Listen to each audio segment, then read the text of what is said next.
Bonsoir à tous. Merci à vous d'être venus à cette Nuit des chercheurs 2016.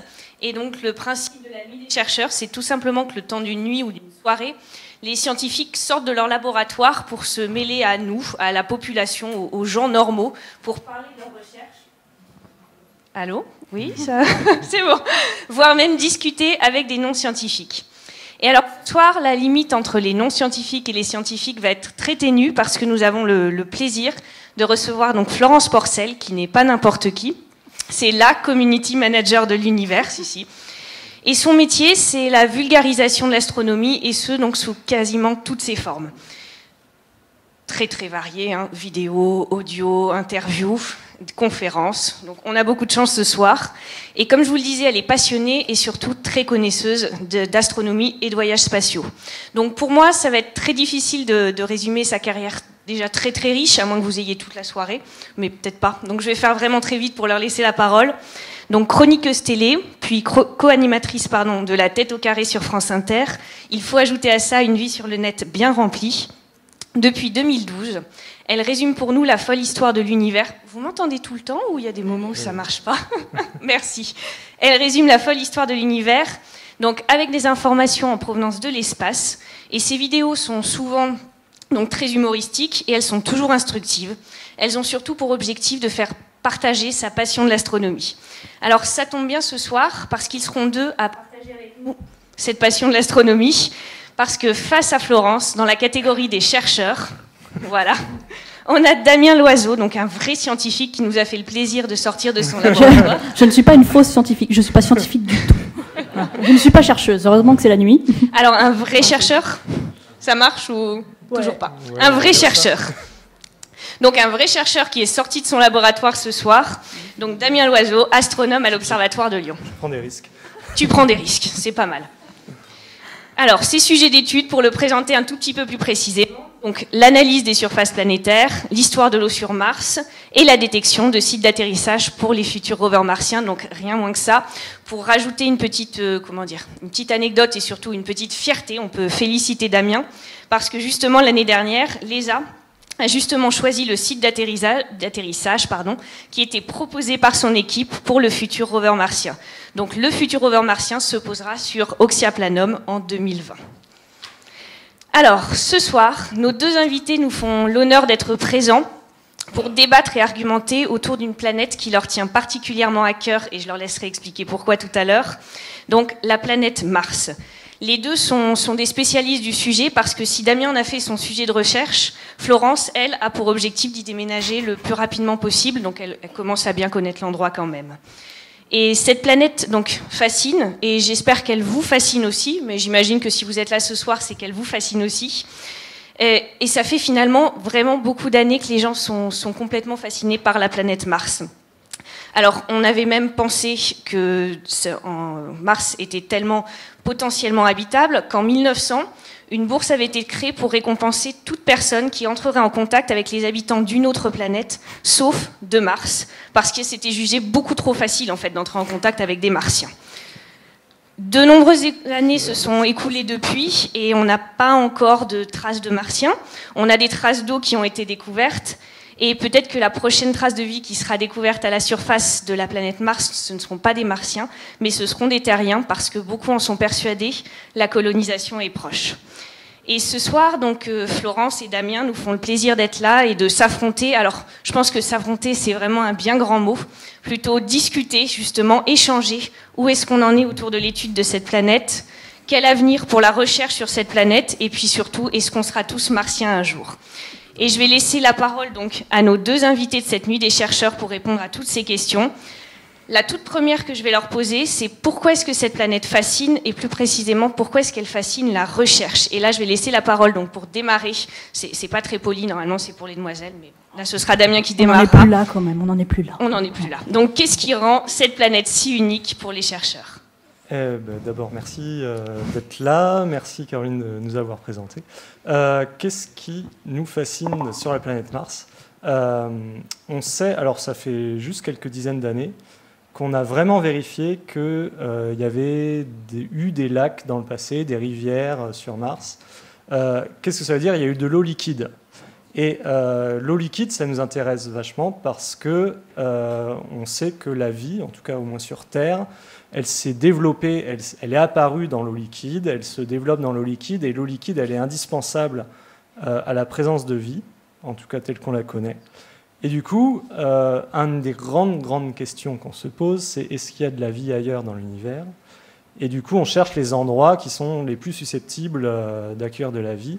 Et du coup, Mars, eau liquide, bon, on va regarder. Et en plus, deuxième truc, Mars, elle est vraiment très proche de nous. Et à part la Lune, c'est sans doute l'objet le plus facile à aller voir, à aller visiter. Bon, avec Vénus aussi. Du coup, voilà, c'est la facilité, et puis elle a ce qu'il faut, en tout cas on espère, pour avoir la chance une petite chance que la vie ait pu apparaître aussi sur Mars. D'accord, donc ça veut dire que pour la recherche, ce sont des retombées qui sont intéressantes à étudier, ou des retombées directes en fait pour vos recherches sur cette planète. Oui, parce que bon, même si on ne trouve pas la vie, c'est quand même une planète aussi qui elle a une atmosphère, donc elle a de l'eau, elle a du volcanisme. Il y a pas mal de choses qui se déroulent ou qui se sont déroulées au moins dans le passé à la surface de Mars, qu'on peut comparer à des choses qui se déroulent sur Terre. Et du coup, c'est ça qu'on appelle la planétologie comparative. Donc on compare les planètes pour mieux comprendre comment elles se forment, comment elles évoluent. Et du coup, étudier Mars, c'est aussi directement un peu mieux comprendre ce qui se passe sur Terre ou qu'est-ce qui pourrait se passer dans le futur sur Terre. Alors, on peut comprendre en termes de recherche pourquoi est-ce qu'on s'intéresse autant à Mars, mais alors pourquoi, Florence, vous vous intéressez à Mars finalement? Qu'est-ce qui vous fascine dans cette planète? Elle est trop belle. C'est un très bon argument. C'est pas mal. Non, je ne vais pas faire une réponse très rationnelle. Je suis désolée. Vraiment, elle me fascine parce que je la trouve sublime. On a la chance aujourd'hui d'avoir des photos qui nous arrivent tous les jours, prises par Curiosity et Opportunity, qui sont les deux rovers actuellement en fonctionnement sur Mars en ce moment, et qui envoient des photos tous les jours, plutôt en noir et blanc pour Opportunity, plutôt en couleur pour Curiosity. Et je suis émerveillée et émue à chaque caillou, quoi. Et je ne m'en lasse pas. Voilà. Mais je me dis, non, le prochain caillou ne me fera pas pleurer, mais si. Et donc voilà. Et je ne l'explique pas. Il y en a qui sont passionnés par les papillons, d'autres par je ne sais pas quoi. Et c'est très bien. Moi, c'est Mars. Et ça n'a rien de rationnel. Et voilà. Donc, elle fascine le grand public, elle fascine les chercheurs, mais justement, est-ce que vous pouvez nous en dire peut-être un peu plus, en dire un peu plus aux gens sur la manière dont on a étudié Mars? Étudie, c'est quand même la planète la plus étudiée après la Terre. Donc, est-ce que vous pouvez nous en dire un peu plus? Un petit historique. Un petit historique, soyons fous. Non, ça a commencé déjà dès le XVIIe siècle, où on a commencé à s'intéresser, à pointer des lunettes vers l'espace pour voir ce qui se passe. Et les premières choses qu'on a vues sur Mars, justement, c'est les premiers détails qu'on a vus de Mars, c'est les calottes polaires. Et puis, il y a tout de suite des gens qui ont commencé à voir d'autres choses, des canaux. Alors, il y a eu, voilà, justement, des canaux, c'est-à-dire? Il y a des astronomes qui voyaient à la surface des grands traits qui zèbrent la surface. Alors, c'était souvent 2 par 2. Et du coup, on se disait, s'il y a des grandes structures comme ça à la surface, rectilignes, parallèles, qui se croisent à certains endroits, c'est forcément qu'il y a des Martiens qui les ont creusés. Du coup, voilà. Ils buvaient quoi à l'époque? Eh bien, on se demande. Oui, voilà une question scientifique intéressante. Bon, tous les astronomes ne voyaient pas ça, mais il y en avait quand même plusieurs qui voyaient ça. Alors on pense qu'aujourd'hui que c'est juste parce qu'il y a des limites entre des terrains clairs, des terrains sombres. Alors on peut imaginer une ligne entre les deux où il y a des séries de cratères, des séries de taches sombres qui peuvent donner l'illusion qu'il y a... Mais ils étaient vraiment persuadés. Enfin, on voit, il y a des endroits où ils écrivent... je n'ai aucun doute sur l'existence des canaux. Ouais. Bon. Depuis, on a quand même d'autres choses. Et, on est allé un peu plus loin que juste les canaux. Voilà. Merci l'ère spatiale, parce qu'il a vraiment fallu attendre les années 60-70 pour avoir les premières images de près Donc les premiers survols, les premières mises en orbite. Alors tu disais tout à l'heure que c'était la planète la plus facile à atteindre, mais il faut savoir qu'une mission sur deux, à une vache près, hein, c'est pas exactement ça, mais une mission sur deux a quand même échoué vers Mars, j'entends. Donc c'est la plus facile, mais c'est ce qui est quand même pas très. Oui, enfin, c'est pas acquis, quoi. Ils n'ont pas eu beaucoup de chance. Hein, c'est vrai, il n'y a pas eu beaucoup de chance. Et tout compris, hein, américains, soviétiques, russes, européens, enfin tout le monde. C'est une sur deux. Alors, entre les sondes qui ne quittent même pas la Terre, qui explosent au décollage ou qui restent en orbite collées autour de la Terre et qui n'arrivent pas à partir. Ou qui ne se mettent pas en orbite autour de Mars. Voilà, où on perd le contact. Ou qui se crachent, ou qui rebondissent. Enfin, ouais, elles vivent leur vie, quoi. Les sondes martiennes, globalement, elles sont si assez on peu est disciplinées. Un petit peu optimiste, il y en a qui ont fonctionné quand même, ou il n'y en a aucune qui a marché? Oui. Il y en a combien? Je crois qu'il y en a 7 en orbite aujourd'hui qui marchent maintenant, là. Donc il y a 7 satellites avec lesquels on communique tous les jours qui sont en orbite autour de Mars. Dont un Européen et un Indien, je crois. C'est ça. Et le reste, c'est américain. Voilà. Donc il n'y a pas que les Américains. Non, c'est pour ça que je précise. Et rendez-vous le 19 octobre. Il y a une sonde européenne, européano-russe plus précisément, qui est en route là, et qui doit se mettre en orbite autour de Mars le 19 octobre. Et se poser. Enfin, l'orbiteur va orbiter, c'est logique. Et le lander va se poser. Et l'atterrisseur va atterrir. C'est génial. En fait, c'est facile. Ok, donc on a des sondes qui tournent autour de la planète, et c'est tout? On en a d'autres? Oui, du coup, il y a en fonctionnement, il y a donc Curiosity et Opportunity qui sont à la surface. Le jumeau d'Opportunity qui s'appelle Spirit est malencontreusement décédé. Et donc nous n'avons plus de contact avec lui. Qu'est-ce qui lui est arrivé? Je ne sais pas, je crois qu'il a plus de batterie. Il n'a plus de batterie. En fait, Spirit et Opportunity, ils fonctionnent sur panneaux solaires. Et quand l'hiver arrive, ils ont beaucoup moins de soleil. Du coup, moins d'énergie. Et du coup, il faut qu'ils se positionnent bien, qu'ils fassent absolument plus d'activité. Ils vont juste mettre leurs panneaux solaires vers le soleil et attendre l'hiver comme ça, que les beaux jours arrivent et qu'il y ait un peu plus d'énergie pour qu'ils puissent se remettre à rouler.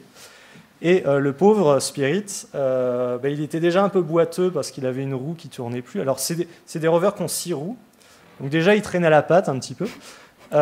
Et en plus, il s'est embourbé dans du sable. Donc en gros, il était sur une petite zone avec un peu de sable et tout se passait bien. Et puis à un moment, il y a une roue qui s'est, au lieu d'avancer, elle a creusé un petit peu plus. Et ils ont essayé pendant des mois et des mois d'aller en arrière, en avant, tous les modes de roulement qu'ils pouvaient pour essayer de la dégager. Ils n'ont pas réussi. Du coup, quand l'hiver est arrivé, ils n'ont pas pu positionner correctement la sonde et du coup, elle n'a pas survécu à l'hiver. C'est triste ton histoire. Oui. Mais Opportunity, c'est sympa parce que régulièrement, Mars la nettoie, en fait. Nettoie ses panneaux solaires. Oui. On a des jolies photos d'Opportunity toutes sales.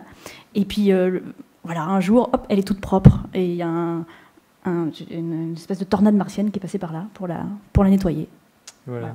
Il y a un truc embêtant sur Mars, c'est la poussière. Ça recouvre pas mal d'endroits. Et le vent...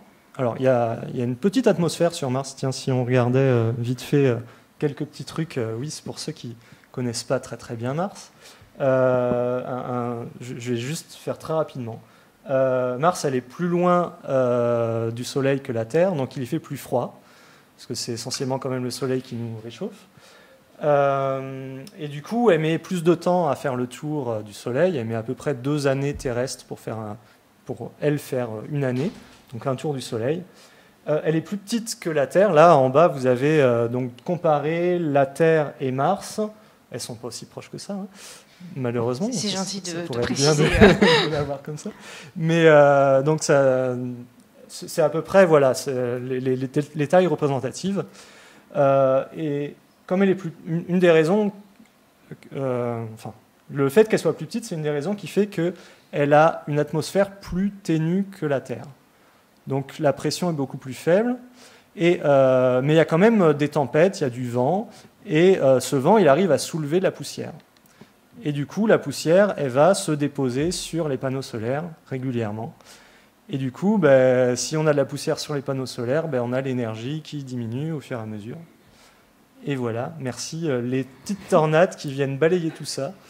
Et on peut repartir à nouveau avec toute l'énergie qu'on a. Mais le vent martien ne peut pas faire des tempêtes comme dans Seul sur Mars. Ça, ce n'est pas possible. C'est important de le préciser. Voilà. Non, mais en fait, Seul sur Mars, c'est top, c'est globalement assez crédible, sauf ce postulat de départ. Bon, mais voilà. S'il n'y avait pas eu ce postulat de départ qui n'est pas scientifiquement juste, il n'y aurait pas eu d'histoire, donc ça aurait été quand même dommage. Donc voilà. Alors, avant de passer aux hommes directement sur Mars, juste si on revient aux robots, parce que là, vous avez donc bien parlé des missions qui ne fonctionnaient pas, des problèmes de lancement, des robots qui ne marchaient pas. Il n'y a rien sur Mars qui marche un peu? Mais si, c'est moi qui... Mais si, il y a donc voilà, Curiosity qui est merveilleuse, qui d'ailleurs est à moitié pilotée entre guillemets depuis Toulouse, puisque plus de la moitié de sa charge utile, donc plus de la moitié de la masse de ses instruments est français. Et en fait, donc voilà, donc il faut savoir que depuis la France, il y a des scientifiques qui travaillent main dans la main avec le JPL aux États-Unis pour piloter Curiosity, pour lui envoyer les ordres de mission chaque jour. Voilà, depuis la France. Et ça marche tellement bien que Opportunity sa mission à l'origine, c'était 90 jours, et on en est à 13 ans. Voilà. De marche. Et Curiosity, il devait marcher pendant 2 ans, et là on va bientôt arriver à 4 ans. Ouais, on a dépassé les 4 ans au mois d'août. Ah oui. Ouais. Les 4 ans terriens, du coup. Oui, bien sûr. Donc Curiosity fonctionne bien, et quelles sont les informations que le robot nous a fournies justement? Juste. Nous avons un petit incident technique. Alors Curiosity. Il y avait une vidéo ou... Non, mais j'avais des images des rovers, mais ça va revenir, ne vous inquiétez pas. Donc, il faut imaginer, Curiosity, c'est un 4x4, enfin, il a 6 roues, donc un 6-6, je sais pas. Il pèse 800 kg, donc c'est déjà une petite voiture. Grosso modo, en taille humaine, par rapport à un humain, c'est à peu près... il a une plateforme. Je vais rester près du micro. Il a une plateforme qui arrive, je pense, à peu près à cette hauteur. Oui. Il a des grosses roues qui sont à peu près de cette taille-là. Donc, il peut déjà passer au-dessus de cailloux. Il n'y a pas de route sur Mars, du coup, il faut quand même avoir quelque chose qui puisse passer un petit peu n'importe où. Et il a un mât qui arrive à 2 mètres de hauteur. Du coup, il prend des photos essentiellement depuis ce mât. Et il a un bras qui fait 2 mètres de long. Bon, désolé, j'ai pas un bras qui fait 2 mètres de long. T'as pas le bras long, Damien? Non, j'ai... Et du coup, avec ce bras, il peut aller faire des observations de très près de rochers, aller nettoyer un petit endroit pour voir d'un peu plus près. Et puis, il a une petite foreuse qui permet de prendre des petits forages qui font, je crois, 6 cm de profondeur, sur peut-être 2 cm de large, comme ça. Il récupère ces forages, il l'amène à l'intérieur, il a une petite entrée, il met la roche qu'il a prélevée à l'intérieur, et il y a des instruments ensuite qui vont analyser cette roche. Et puis il a un autre truc super, et je crois que tu as été le voir à Toulouse. Ah ouais ah oui Elle fait des selfies? Oui, aussi. Aussi. Qu'est-ce que je suis allée voir à Toulouse? J'ai vu le terrain martien à Toulouse. Chemcam. Chemcam, mais oui, j'ai vu tout à fait. Oui, Chemcam. Alors Chemcam, c'est son instrument principal. C'est un de ses plus gros instruments. Mais là, je te laisse la parole parce que vraiment, c'est des sciences et je ne me sens pas assez...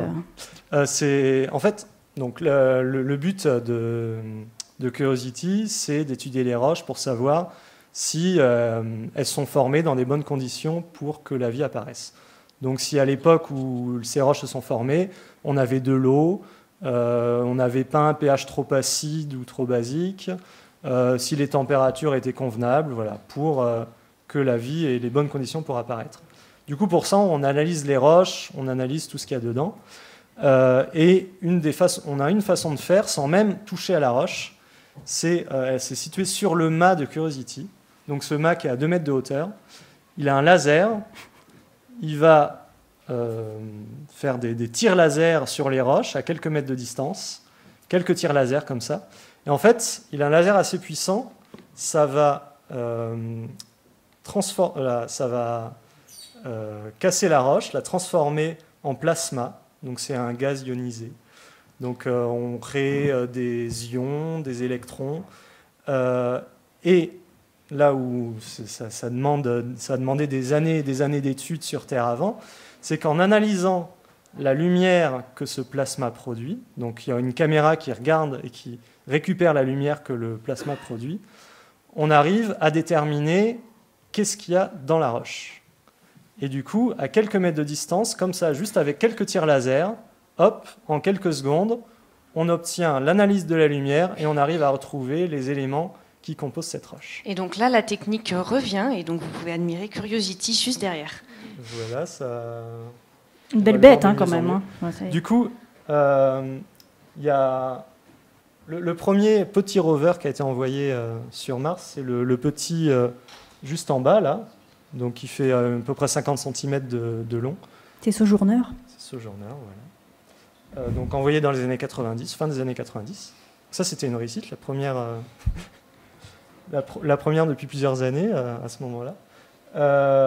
Juste au-dessus du petit rover, vous avez le rover moyen, c'est Opportunity et Spirit. Et puis le gros là-bas, c'est Curiosity. Donc on a une idée un petit peu de sa taille et qui fait donc 800 kg. Et donc du coup, il arrive à... Il fait 800 kg sur Terre. Oui. Alors... J'ai dit une bêtise. J'ai pas dit une bêtise. Il fait toujours 800 kg sur Mars, mais du coup, il est plus léger. Il a moins de poids sur Mars. Alors donc ça, c'était pour tout ce qui était aspect technique. Et dans les résultats, qu'est-ce que Curiosity nous a apporté en termes de résultats? Des résultats. Du coup, déjà, on l'a pas envoyé n'importe où. On l'a envoyé dans un endroit où on pense qu'il y a eu un lac dans le passé. Du coup, on savait déjà quelques petites choses sur le terrain sur lequel on l'envoyait. Et quand il a atterri, donc on ne pouvait pas l'envoyer direct. En fait, ce qui était intéressant à cet endroit, si on le voit, voilà, c'est ici. Donc, vous avez ici une image, une fausse perspective de l'endroit où il a atterri. C'est un grand cratère, donc un grand trou, qui fait plus de 100 km de large, et il y a une montagne au milieu. Et, ce qui est intéressant, c'est les roches qui sont dans cette montagne. Du coup, on l'a envoyé pour analyser la montagne, mais c'est trop dangereux d'aller atterrir directement sur la montagne, parce que le terrain est accidenté. Du coup, on l'a envoyé atterrir à côté de la montagne, dans la plaine qui entoure cette montagne. Et là, on a atterri pile sur un ancien lit de rivière. Alors, qu'est-ce qu'on a vu exactement ? Les premiers mètres qu'il a fait, Curiosity, il a pris des images et on voit que les roches, c'est un agglomérat de petits galets. Et du coup, ça, on se dit, ah, mais sur Terre, oui, on forme la même chose, c'est dans des lits de rivière. Donc, il y a une rivière qui a coulé depuis le bord du cratère vers l'intérieur du cratère et qui a déposé ces petits galets. Et du coup, on a un ancien lit de rivière là. Et puis, il a été un petit peu plus loin. On a vu qu'il y avait des roches un peu différentes, un peu plus claires. Et là, il a trouvé qu'il y avait des argiles, des sulfates. En fait, des roches qui se sont formées avec de l'eau liquide, donc peut-être dans une mare. Alors, on ne sait pas si c'était un lac qui occupait tout le fond du cratère à l'époque, mais donc avec toutes les conditions bonnes pour que la vie apparaisse. Du coup, on se dit, bon, si les conditions étaient bonnes, est-ce que la vie est apparue ? Et là, il faut chercher des traces de cette vie ancienne. Alors là, on parle d'une vie qui aurait été là il y a près de 4 milliards d'années, 3,5 milliards d'années.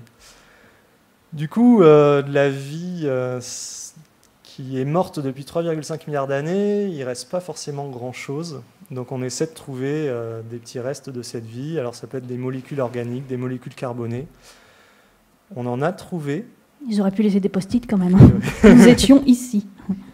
Ça aurait été tellement plus simple. Bah voilà. Ou des beaux fossiles. Sur Terre, on étudie les fossiles. Mais peut-être qu'on en trouvera avec ExoMars ou Mars 2020. Ouais, mais alors ExoMars, Mars 2020, qu'est-ce que c'est ? Alors, ExoMars. Donc, ExoMars est en route vers Mars en ce moment, puisqu'elle arrivera le 19 octobre. Alors oui, dans ExoMars, il y a 2 engins. Il y a donc un orbiteur qui s'appelle ExoMars. TGO. Et l'atterrisseur qui s'appelle Schiaparelli, le fameux qui qui a vu les canaux à la surface de Mars. Et donc l'atterrisseur va atterrir, c'est pas un rover, ça va pas rouler du tout, ça va juste atterrir pour démontrer que l'Europe sait se poser sur Mars. Voilà, l'Europe et la Russie. Et ensuite, il y aura une deuxième mission ExoMars en 2020, qui là enverra un petit rover à la surface de Mars pour aller faire des forages jusqu'à 2 mètres de profondeur. C'est ça, 2 mètres de profondeur ? Ouais. 2 mètres de profondeur pour voir s'il n'y a pas des fossiles ou des bactéries, enfin des traces de vie en tout cas. Et Mars 2020, qui je crois, c'est pas son nom officiel encore, elle n'a pas de nom, je crois. Enfin, Mars 2020, pour le moment, c'est son nom. Pour le moment, c'est son nom. Bon. Elle aura un nom plus joli, je pense. J'espère. Donc Mars 2020, c'est un petit peu la grande sœur de Curiosity. Elle sera américaine et voilà. Et elle, contrairement à Curiosity, donc sera envoyée donc en 2020 également pour également chercher des traces de vie. Voilà. Et du coup, pourquoi est-ce qu'on creuse ? Pourquoi est-ce qu'on veut creuser jusqu'à 2 mètres de profondeur ?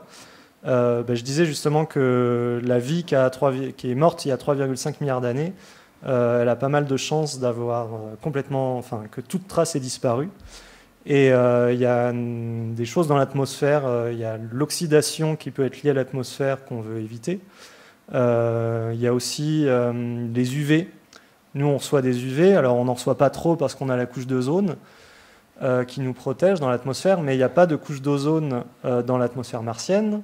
Du coup, les UV sont beaucoup plus forts et nous, ils nous brûlent la peau. Et si on met quelques petites bactéries pendant 3,5 milliards d'années à la surface de Mars, les UV, elles les détruisent complètement.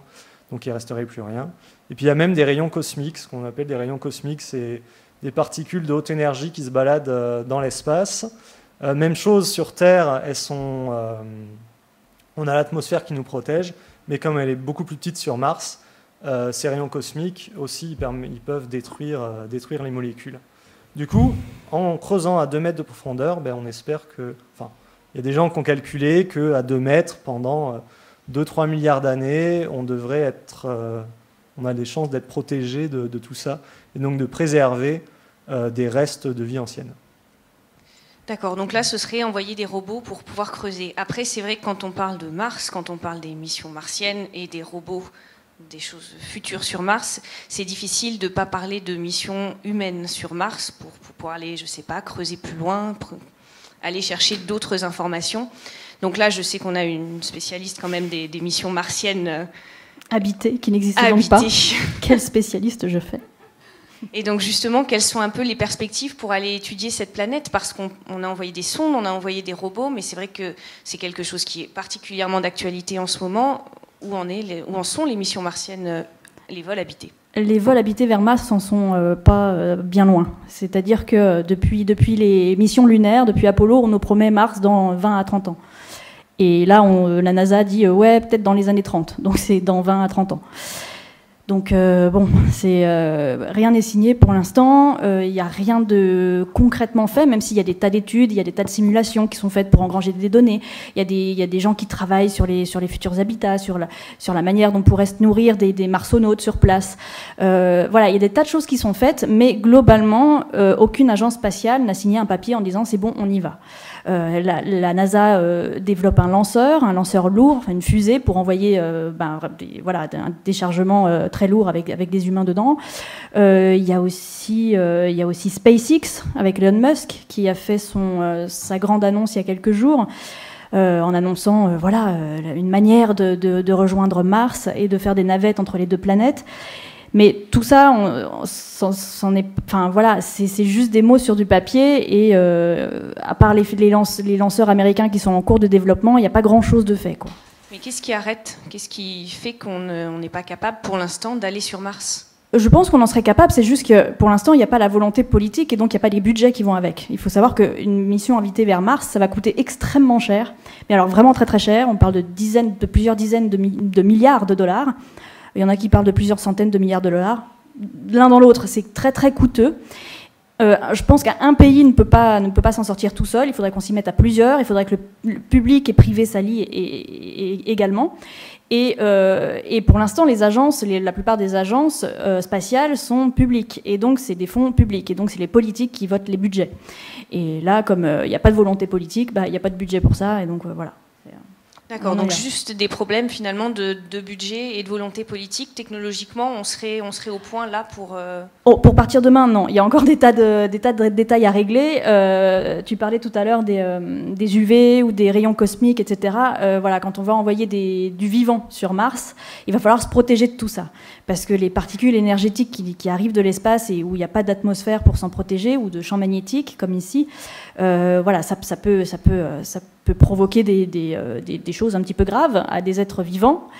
Et donc, on ne sait pas encore se protéger de tout ça. Donc, il va falloir trouver des solutions. Ensuite, voilà, la fusée n'est toujours pas prête. Donc, ensuite, il faut certes envoyer des choses dans l'espace, mais ensuite, il faut faire le voyage. Et c'est pareil, les capsules ou les vaisseaux spatiaux ne sont pas prêts non plus. Donc, il va falloir résoudre ce problème.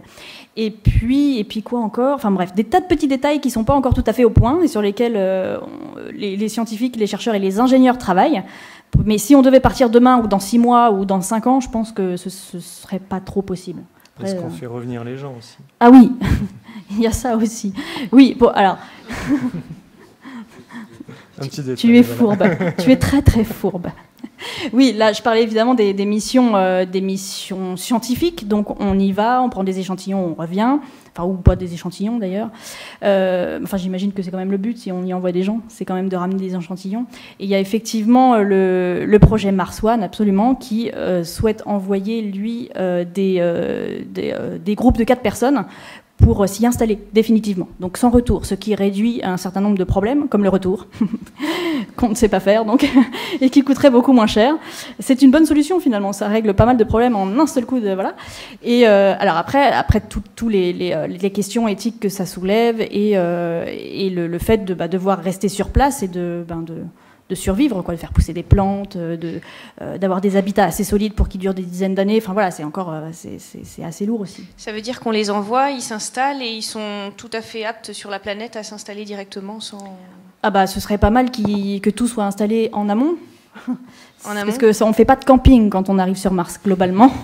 Il faut une base, il faut de l'air, il faut de l'eau, il faut un certain stock de nourriture, il faut une serre à installer, il faut tout ramener, puisque sur Mars, il n'y a rien. Donc, il faut tout ramener. Et effectivement, on ne peut pas arriver sur Mars avec son baluchon et se dire « bon, c'est bon, j'ai 6 mois pour construire mon habitat ». Ça, c'est pas possible. Je vais me tourner vers Damien. La planète Mars, elle est à peu près habitable, à peu près vivable pour un être humain? C'est peut-être ce qu'il y a de plus vivable dans le système solaire aujourd'hui, mais ça reste encore très loin d'être OK. Donc, du coup, je disais au tout début que l'atmosphère, elle est très petite, et effectivement, du coup, il fait froid. Alors, commençons par peut-être un des problèmes les plus importants. Moins 61 degrés en moyenne. Voilà. Sur la Terre, il fait 15 degrés en moyenne, pour comparer. Mais bon, on peut aller à des endroits où on arrive à dépasser les 0 degrés dans la journée, donc près de l'équateur. À l'équateur, en été, quand il fait beau, il fait jusqu'à plus 30, c'est ça? Oui, voilà, plus 20-30. Ça va. Bon, faudrait quand même pas mettre un bras dehors, ni même une main, ni même un doigt. Non. Parce que y a pas assez de pression. Et du coup, on aurait des gros problèmes. Ce serait impossible de respirer, même si l'atmosphère était faite d'oxygène. Et le problème aussi, c'est qu'elle n'est pas faite d'oxygène, justement. Il y a 96% de CO2, je crois, à peu près. Du dioxygène, il n'y en a pas, ou vraiment juste des petites traces par-ci par-là. Donc, non, impossible de respirer. Trop froid. Pas de pression. Ouais, les UV. Alors, quoi d'autre? Globalement, on n'a que la Terre. Hein. Voilà. On n'a que la Terre qui puisse nous accueillir. Et aucune perspective de rendre cette planète habitable un jour? Est-ce vraiment souhaitable? Je pose la question. Alors, rendre la planète globalement habitable, vraiment, faudrait un des trucs principaux à faire, c'est d'augmenter l'atmosphère, augmenter la taille de l'atmosphère. Alors, on a cherché justement sur Mars, est-ce qu'il y a des choses qu'on pourrait transformer, qu'on pourrait rendre volatiles, qui pourraient alimenter l'atmosphère. Alors, on a des calottes polaires d'eau. Donc ça, on pourrait imaginer, avec plein d'énergie, arriver à les faire fondre et à les transformer en gaz et à transformer l'eau en dioxygène. Ouais, ça pourrait augmenter un petit peu l'atmosphère. C'est pas encore suffisant. Donc, est-ce qu'il y a des stocks de CO2, par exemple? Sur Terre, on a du calcaire, on a des tonnes et des tonnes de calcaire dans les roches terrestres, et c'est un énorme stock de CO2, et c'est ce qui permet, en fait, c'est pour ça qu'il y a très peu de CO2 dans l'atmosphère. C'est parce que depuis des milliards d'années, la vie, il y a des petites bêtes qui stockent le CO2 atmosphérique. Donc on a cherché s'il y avait des réserves de calcaire sur Mars. On a trouvé des petits morceaux, mais quand même très peu. Du coup, rien qui permette de vraiment Donc pour faire pas gonfler suffisant. l'atmosphère martienne. Donc, non.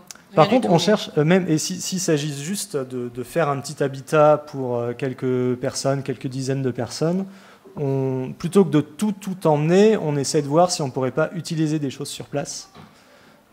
Utiliser les roches martiennes pour abriter, justement, faire des sortes de maisons qu'on recouvre de sol martien, justement, pour pas pour protéger l'habitat des rayons cosmiques.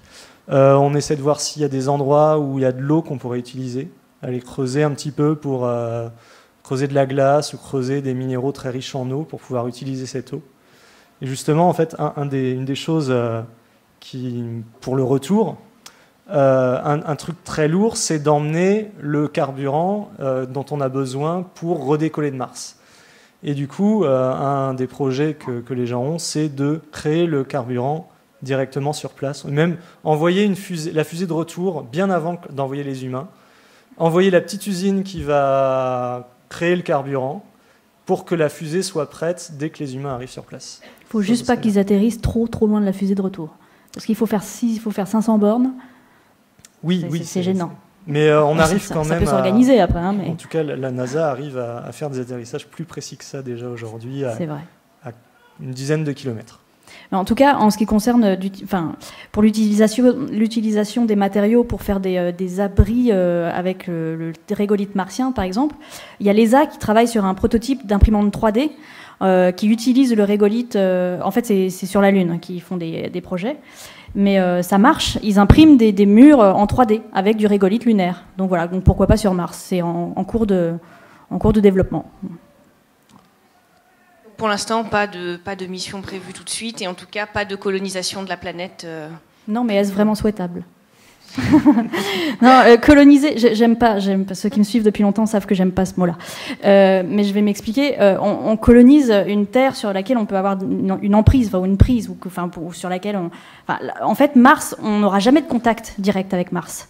Ça a l'air idiot comme ça, mais comme on ne peut pas sortir à l'air libre, comme on ne pourra pas se déplacer dessus sans combinaison, on n'aura jamais de contact direct. On ne pourra pas enlever un gant et aller toucher de la pierre ou enlever ses bottes et marcher pieds nus dans le sable. C'est pas possible. On n'aura jamais de contact direct avec Mars, ni même enlever son masque et respirer dehors. Ou alors pas très longtemps. Donc, peut-on vraiment coloniser un astre ou une terre avec laquelle on n'a pas de contact direct? Je ne suis pas sûre que ce soit le bon terme, en fait.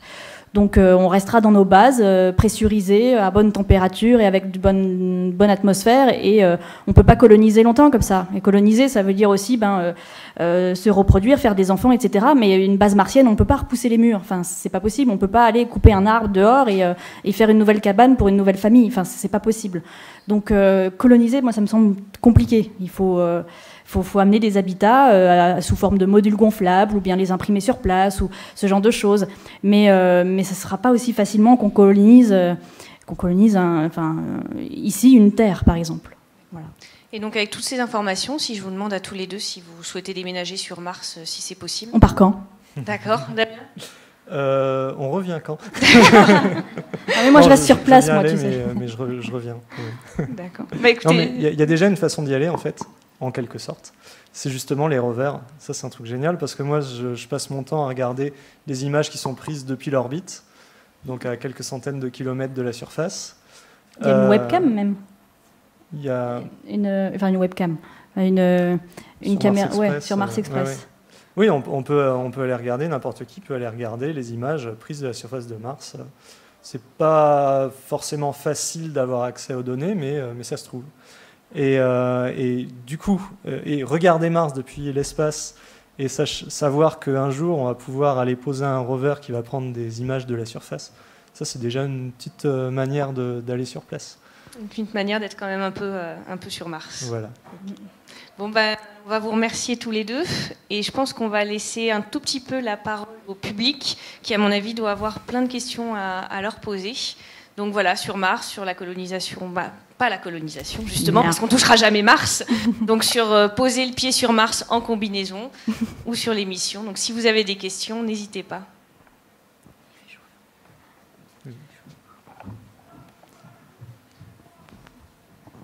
Bonsoir. J'avais une question concernant les 3 mois en gros où Mars et la Terre, il y a le Soleil au milieu. Comment vous faites pour communiquer? On ne communique pas. Voilà. Ah, donc les robots ne marchent pas pendant ces 3 mois-là? Non, il faudrait mettre des satellites en orbite héliocentrique, c'est ça? En orbite autour du Soleil pour faire le relais, en fait. Mais il n'y en a pas, je crois, ça n'existe pas encore. Mais je pense que ça fait partie des choses auxquelles il faudra penser quand il y aura des humains sur Mars, justement, pour éviter la perte de communication pendant quelques semaines ou quelques mois, ouais. Je crois que c'est à peu près... Alors, ça s'appelle l'opposition.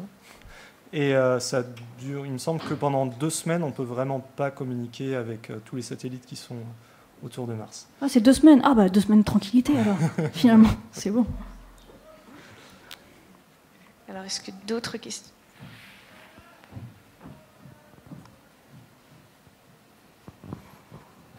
Alors, c'est sympa, vous nous parlez de vos métiers, mais pour vous, dans 10 ans, 15 ans, ça va être quoi les prochains métiers liés à votre domaine? Ça, c'est pour nos gosses. Vas-y, réponds, moi je réfléchis. Il y a toujours du rêve sur Mars. On sait déjà à peu près, dans 10 ans aussi, on a une bonne idée parce que les missions qui vont partir ou qui seront sur Mars ou autour de Mars dans 10 ans, elles sont en développement aujourd'hui. C'est des missions qui vont partir dans 4 ans, ou alors on a au moins des idées, des vagues idées. Et pour le moment, la prochaine étape, avant d'envoyer des humains, c'est de ramener des cailloux martiens. On n'a pas du tout ramené de roches martiennes pour le moment. Toutes les missions qu'on a envoyées, elles sont restées sur place. Il n'y en a aucune qui est revenue. Et du coup, la prochaine étape, ça serait de ramener des roches bien choisies, alors des endroits bien choisis. Parce qu'on emmène, je vous ai parlé de Curiosity, qui arrive à analyser super bien les roches, mais elle le fait quand même beaucoup moins bien que ce qu'on peut faire sur Terre, dans les laboratoires, où on a des instruments qui font plusieurs mètres cubes et qui arrivent à faire des analyses super fines. Du coup, on a besoin, si on veut vraiment analyser plus finement les roches martiennes, on a besoin de ramener des échantillons. Et ça sera la prochaine étape, et dans 10-15 ans, j'espère. Je suis obligée de répondre, vous m'attendez. D'accord. Dans 10 ans, je ne sais pas, je pense que je ferai la même chose qu'aujourd'hui, c'est-à-dire que je partagerai tout ce qui se fait en termes d'exploration spatiale, de recherche, de missions habitées dans l'espace, n'importe où, auprès du grand public. Est-ce qu'il y aura des nouveaux moyens de communication? Ça, j'en sais rien, je ne sais pas, mais enfin déjà le web, c'est pas mal. J'écris des livres, je pense que ça disparaîtra pas d'ici 10 ans, enfin je le souhaite pas. Maintenant, si on va un peu plus loin, je ne serais pas contre être ambassadrice de l'humanité sur Mars, par exemple. Voilà, par exemple. Non mais je suis en train d'écrire, enfin ça y est, j'ai fini d'écrire, mais je travaille sur une bande dessinée qui racontera la première semaine de la première mission habitée sur Mars. Bon, ça se passera en 2080, donc c'est pas dans 10 ans. Mais ils seront 6, et le personnage principal, qui est une personnage principale d'ailleurs, c'est ça, en fait, elle est pas géologue, elle n'est pas psychiatre, elle n'est pas médecin, elle n'est pas ingénieure, elle est ambassadrice de l'humanité, donc elle a une mission de philosophie, d'éthique, de tout ça, un petit peu d'art aussi, de culture. Donc voilà, pourquoi pas dans 50 ans, si ça pouvait être moi. Mais j'y crois pas trop. Mais on peut rêver, par contre. Voilà. Il n'y a pas que Mars aussi. Il n'y a pas que Mars, ouais, la Lune. La Lune.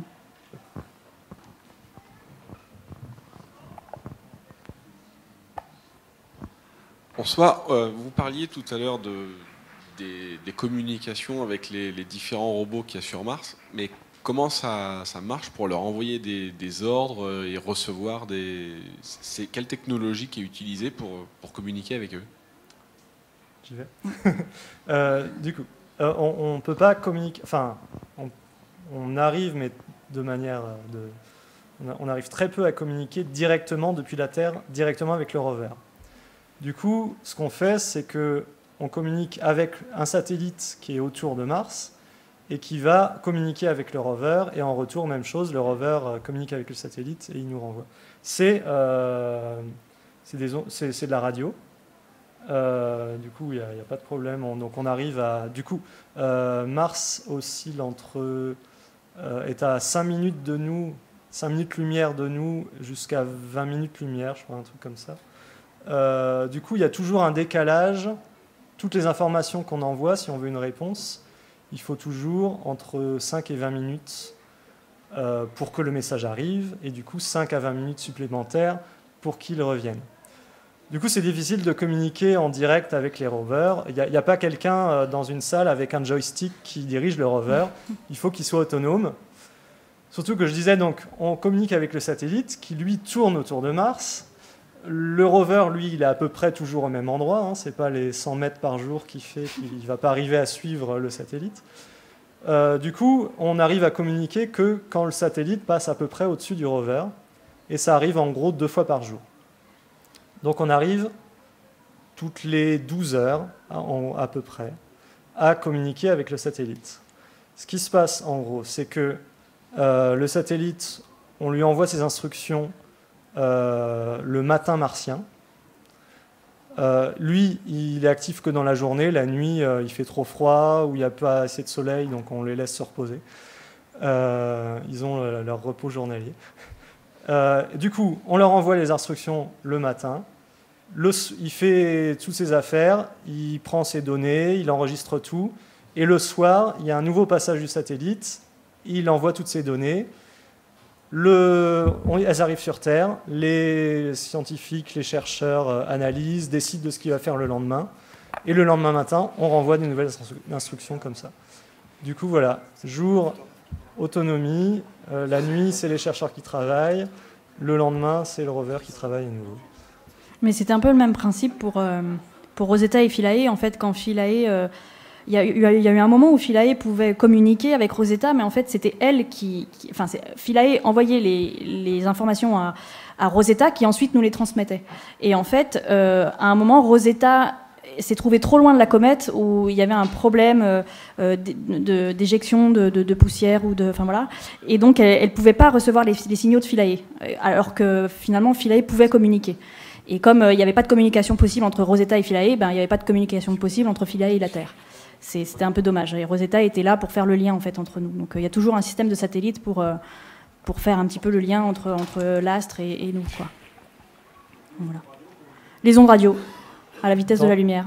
Dans le vide, ouais, pas de problème. Par contre, il faut quand même des grosses paraboles pour recevoir le signal. Des antennes. Des grosses antennes paraboliques. Et du coup, les antennes qu'on utilise pour ça, elles font entre 10 et 30 mètres de diamètre. Et en plus, il faut qu'elles soient orientables. Du coup, il y a des antennes qui font 30 mètres, ça fait quoi, un immeuble d'une bonne dizaine d'étages de haut, orientable comme ça. Ça, c'est les Américains qui en ont au moins une comme ça. Et puis, il y en a pas mal autour du monde qui font entre 10 et 20 mètres de diamètre. Et justement, il y en a répartis un petit peu dans tous les pays autour du monde pour que on puisse communiquer tout le temps, parce que la Terre, elle tourne.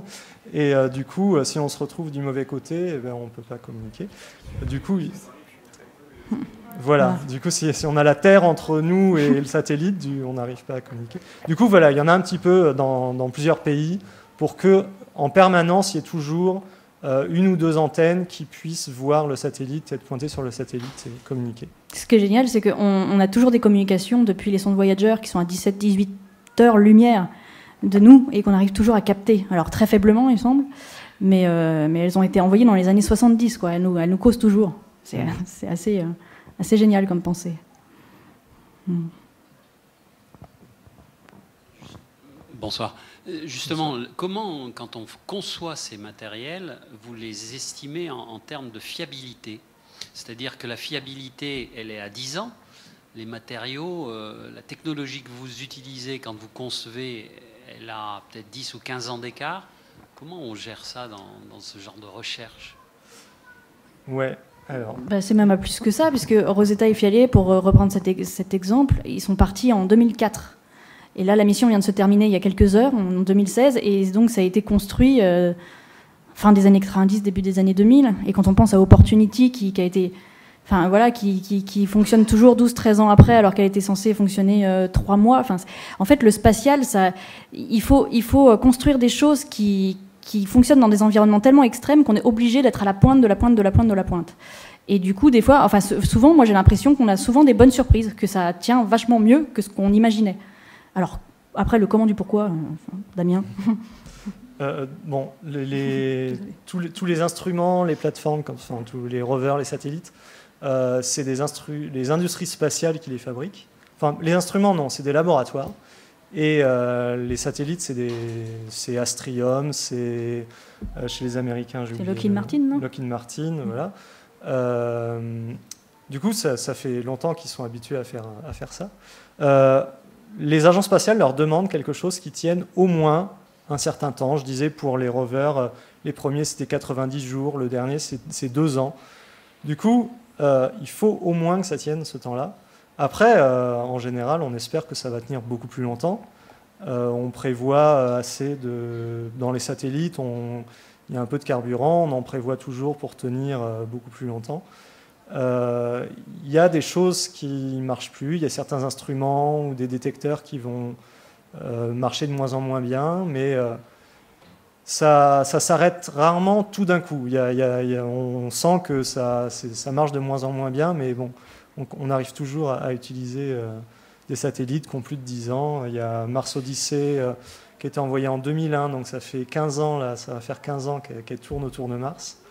Il y a Cassini aussi. Cassini, c'était 2004, je crois qu'elle est arrivée en 2004. Non, où elle est partie? Je crois que Cassini autour de Saturne, je crois qu'elle est arrivée en 2004 ou 2005. Enfin bon, voilà, ça fait plus de 10 ans.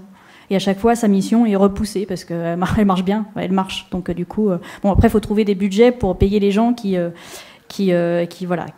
travaillent sur les données.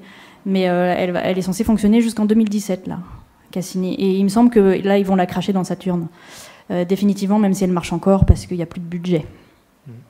Et du coup, il ne suffit pas d'envoyer juste d'acheter un appareil photo dans un commerce et de le mettre sur un satellite. Parce que, par exemple, si on envoie une sonde à la surface de Mars, avant de partir, déjà, on va la mettre au four pendant plusieurs dizaines d'heures, à une bonne centaine de degrés, pour être sûr qu'on tue tous les petits microbes qui pourraient être sur la sonde pour ne pas polluer Mars. Donc déjà, si on met un appareil photo à 100 degrés au four, je ne suis pas sûr qu'ils tiennent tous. Ensuite, il y a le départ avec la fusée qui va vibrer énormément. L'atterrissage aussi, où ça vibre pas mal. Donc déjà, il faut que ça soit bien résistant mécaniquement. Et puis, une fois à la surface de Mars, on va atteindre des températures, oui, de moins 60, moins 70 degrés, voire moins. Du coup, il faut vraiment quelque chose, oui, voilà, un écart entre le jour et la nuit d'au moins 50 degrés, tous les jours, pendant plusieurs années. Du coup, on construit quelque chose qui est vraiment bien solide. Alors, ça n'a pas toujours... C'est parfois moins performant au niveau qualité de l'image, par exemple, que ce qu'on peut trouver, que même mon iPhone. Ou n'importe quel smartphone, mais on arrive aujourd'hui à faire des choses formidables et qui prennent des très belles photos avec Pluton, toutes ces contraintes. Pluton, qui a été envoyé en 2004, là j'en suis sûre de la date. Alors, on a des images magnifiques de Pluton, alors que c'était la technologie du début des années 2000. Enfin, les smartphones n'existaient pas, je crois d'ailleurs. Donc c'est quand même assez merveilleux d'avoir ce genre d'image avec une technologie d'il y a 15 ans, 15-20 ans. Et j'ai oublié ce que je voulais dire d'autre, mais c'était sûrement très intéressant. Tant pis. Est-ce qu'on envisage le fait qu'il puisse y avoir des formes de vie qui, dans le principe, seraient complètement différentes de ce qui est plausible biologiquement sur Terre? Et si oui, est-ce qu'il y a des hypothèses déjà? Oui, il y a des gens qui réfléchissent beaucoup. Du coup, je disais au tout début, on cherche des endroits où il y a eu de l'eau liquide parce que sur Terre, la vie, elle s'est formée dans l'eau liquide, elle a besoin d'eau liquide. Du coup, il y a des gens qui essayent d'imaginer d'autres formes de vie, des vies qui ne sont pas carbonées, de la vie qui puisse apparaître dans du méthane liquide au lieu de l'eau, par exemple. On se rend compte, alors après, on peut modéliser tout ça. On se rend compte que l'eau, c'est quand même super. Le H2O, c'est vraiment super efficace, et que les autres formes de vie sont moins efficaces. Après, bon, si il n'y a que ça sur une planète et qu'on lui donne des milliards d'années, pourquoi pas imaginer, oui, des formes de vie qui se basent sur autre chose que l'eau. Et après, des formes de vie qui ressemblent absolument pas à ce qu'on peut imaginer. Après, là, à la limite, il faut carrément aller regarder dans la science-fiction, moi je dirais. Il y a des auteurs qui ont imaginé des trucs très bizarres et on se dit, mais pourquoi pas. Et après, si on tombait dessus, est-ce qu'on pourrait le voir? Parce que les instruments qu'on envoie là, ils cherchent quelque chose de précis. Si on envoyait des humains déjà, on est quand même beaucoup plus polyvalent que les instruments qu'on envoie. Donc on pourrait peut-être éventuellement voir des choses que les instruments sont incapables de voir. Mais est-ce que des choses qu'on n'arrive pas à imaginer, est-ce qu'on arriverait à les détecter, à les voir, ça... Ça se trouve, il y en a partout autour de nous et on ne le sait pas. Eh ouais. J'aime bien l'idée. C'est flippant aussi. Quand j'y pense. Tout se passe bien pour le moment. Tout se passe bien, tout se passe bien. Es-tu vraiment humain? Je ne sais pas. Alors, je crois que j'avais une question là-bas.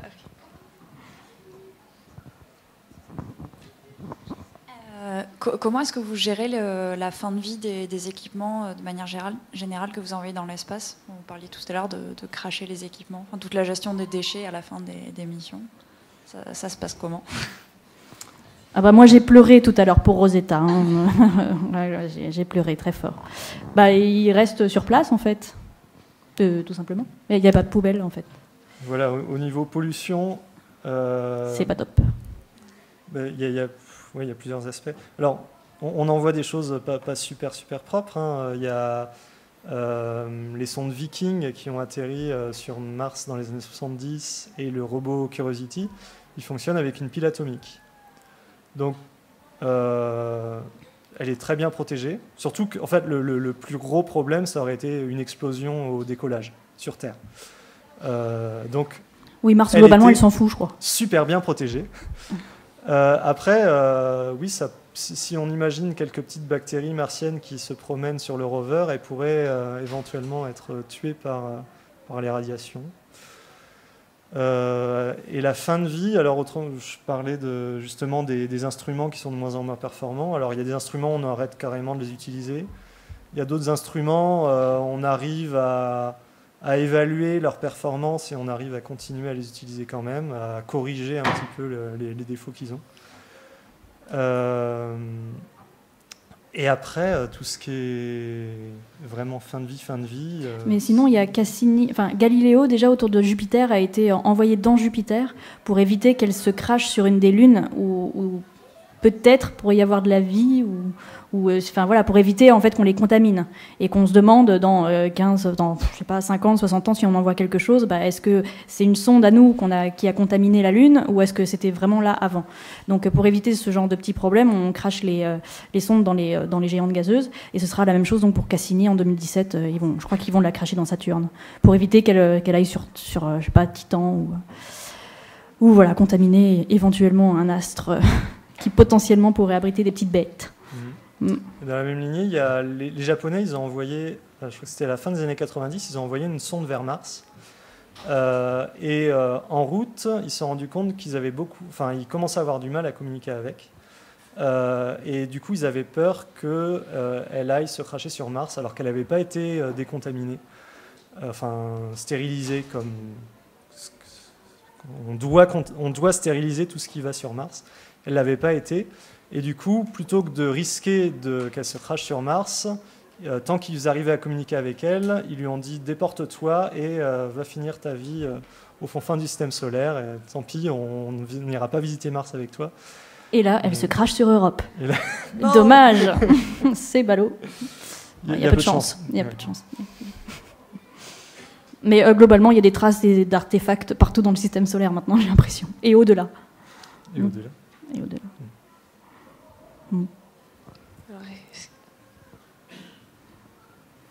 Mais c'est bien, ça fera de l'archéologie pour les archéologues du futur. Je voulais vous demander, mais est-ce qu'il y a vraiment possibilité de contamination, sachant ce que vous avez annoncé tout à l'heure, l'intensité du rayonnement dans l'espace intersidéral, le vide presque absolu, les rayons cosmiques, s'il y a des bactéries qui résistent... Alors en fait, on sait qu'il y a des petites bêtes qui résistent parce qu'on a fait l'expérience, on a mis des tardigrades dehors. Des tardigrades, c'est des tout petits animaux. Et en fait, ces bestioles sont costaudes. Hein. Elles résistent. Il y en a beaucoup qui ont survécu. En fait, au vide, au froid, aux radiations, aux particules énergétiques, à tout, au vide, à tout. En fait, les bestiaux ont survécu, quoi. Donc, je suis pas sûre qu'il y ait eu des tardigrades sur des sondes, mais je crois que c'est le principe de précaution qui prime à tout prix. Voilà. Et en fait, il y a des gens qui étudient ça et ils pensent qu'on a déjà contaminé Mars. Malgré les dizaines d'heures au four pour stériliser les sondes, on pense qu'il y a quand même au moins quelques bactéries qui doivent résister à ça, qui doivent résister du coup au four, qui doivent résister au vide dans l'espace, qui doivent résister aux conditions sur Mars. Et donc, il y en a même qui ont essayé d'avancer qu'il y avait quelques milliers de bactéries sur Mars qui viennent de la Terre actuellement. Ce qu'on espère, au moins si on les amène, c'est qu'elles vont juste, elles vont pas se développer, elles vont juste survivre au mieux là où elles sont. Elles vont pas se développer, elles vont pas contaminer tout autour d'elles. Et j'avais une autre question. Quelle crédibilité vous apportez aux vols commerciaux sur Mars en 2024 par les sociétés, par le domaine du privé, on va dire? Par quelle société, du coup? Parce qu'il y en a plusieurs. Je ne sais pas si c'est SpaceX avec le Falcon 9 ou d'autres, j'en sais rien, mais on entend beaucoup de choses. Oui. Alors, pour résumer, effectivement, donc il y a une société qui s'appelle SpaceX, qui est en gros, pour résumer, le premier client privé de la NASA. C'est-à-dire que SpaceX construit des fusées, des lanceurs et des capsules de fret et fournit la Station spatiale internationale en fret. Et puis, effectivement, c'est aussi une entreprise privée qui envoie des satellites en orbite pour des entreprises, pour des États, enfin voilà. Et effectivement, son PDG, qui s'appelle Elon Musk, a annoncé il y a quelques jours toute une infrastructure pour envoyer des choses et des gens sur Mars. Là, ce que je disais tout à l'heure, c'est que pour l'instant, c'est juste une annonce, que rien n'est encore construit, même si Elon Musk, on peut lui faire confiance pour avancer, peut-être pas dans les délais qu'il a donnés, mais en tout cas, voilà, à chaque fois qu'il a dit je vais faire quelque chose, il l'a fait. Donc bon, attendons de voir. Voilà, personnellement, j'ai hâte de voir ça. Je lui fais assez confiance. Mais après, il y a aussi le tourisme spatial, mais qui ne va pas forcément vers Mars. Par exemple, la société de Jeff Bezos, qui s'appelle Blue Origin, construit aussi des lanceurs réutilisables et puis des capsules qui pourront, eux, faire des vols suborbitaux pour d'éventuels touristes. Et là, c'est pareil, c'est en cours de développement. Il y a des ratés de temps en temps, il y a des explosions, comme ça arrive toujours dans le spatial, mais ça avance bien et peut-être que dans quelques années, on pourra faire des vols suborbitaux touristiques. Donc voilà, ça a l'air d'être en bonne voie. Peut-être que dans 10 ans, ce sera prêt. C'est combien le ticket? Le ticket, c'est quelques... Je sais plus, oui, c'est quelques dizaines de milliers de dollars, je crois. Centaines peut-être encore. Et il y a Virgin Galactic aussi qui développe le Star... je ne sais plus le nom, je les confonds tous au bout d'un moment. Mais voilà, ça se développe et d'ici 10-15 ans, j'imagine que ce sera prêt. Donc à voir, mais vers Mars on n'y est pas encore, a priori. Parce que encore une fois, c'est bien beau de dire ok, on a un vaisseau, on a un lanceur, on peut lancer un vaisseau spatial, voilà, on fait le plein, on y va, d'accord, mais une fois qu'on y est, on fait quoi? Il faut toute une infrastructure à l'arrivée sur Mars. Donc même s'il y a le système de navette qu'Elon Musk a promis, s'il n'y a pas d'infrastructure sur Mars pour accueillir les gens, on ne pourra pas faire grand-chose. Donc voilà. Moi j'ai hâte de voir ce qui va se passer. D'autres questions? Vous Vous parlez beaucoup des projets habités vers Mars, mais vous n'avez pas mentionné le projet Valkyrie parce que c'est de la fiction ou... Je ne connais pas le projet Valkyrie. Donc, d'après ce que j'ai vu, en gros, le projet Valkyrie, c'était de faire une sorte de robot humanoïde qui irait sur Mars pour préparer les infrastructures pour l'arrivée d'humains réels sur Mars. Ah oui, il n'a pas été dans l'ISS à un moment, Valkyrie? Pas du tout. Je sais pas, mais c'est une sorte de robot un peu style japonais, oui, fait par oui, les oui. Américains, qui coûte 2 millions de dollars pièce et qui Ah a bah l'air oui. ultra performant, quoi. Pourquoi pas? Mais j'imagine que quand les missions habitées seront décidées, je pense qu'il y aura des tas de choses qui iront en amont, préparer les bases et les construire robotiquement. Voilà. Dans ma BD, j'ai réfléchi à tout ça, et effectivement, ça se passe en 2080, mais ça a été signé en 2031. C'est de la science-fiction, hein. Mais j'ai essayé, enfin voilà. Et en fait, à partir de 2031, à chaque réalignement de planète, donc en fait, on peut atteindre Mars en 6 mois, tous les 26 mois. Donc tous les 26 mois, il y a des chargements qui sont partis pour faire atterrir des modules gonflables, des rovers qui construiraient sur place, robotiquement, etc., les habitats. Et en fait, ça a duré des dizaines d'années. Donc j'imagine que de toute façon, il faudra envoyer en amont déjà de quoi faire un habitat, en amont, voilà, des stocks de vivres, de médicaments, d'instruments. Faudra tout envoyer en amont, je pense. Ça sera indispensable, a priori. Donc pourquoi pas un robot humanoïde? Ça, oui. Effectivement, on envoie plein de modules sur place, mais après, il faut quelque chose comme un robot pour arriver à les rassembler, que les premiers astronautes qui arrivent n'aient pas à passer plusieurs semaines dès qu'ils arrivent à aller chercher le module qui a atterri à 3 km et puis l'autre qui est 500 mètres plus loin. Ah, moi j'ai pensé à tout, j'ai mis des roulettes à chaque fois sur les cargos.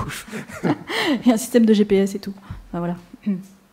Globalement, ça va être compliqué, ça va prendre des années et des années. C'est pour ça, quand la NASA dit on ira dans 20-30 ans, ça serait... Voilà, faut y aller là, parce que ça va être compliqué, quoi. Tous les 2 ans, en plus, on a une fenêtre, et si on la loupe, s'il y a un raté au décollage ou quelque chose, il faudra attendre encore 2 ans. Enfin, voilà, si on veut y être dans 25 ans, il faut pas traîner à envoyer de quoi accueillir des humains à l'arrivée. Il y a un peu d'impatience de mon côté.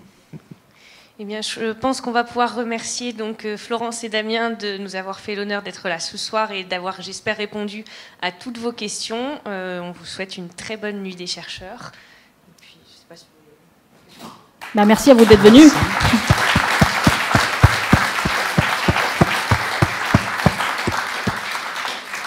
Et bonne nuit. Et bonne soirée.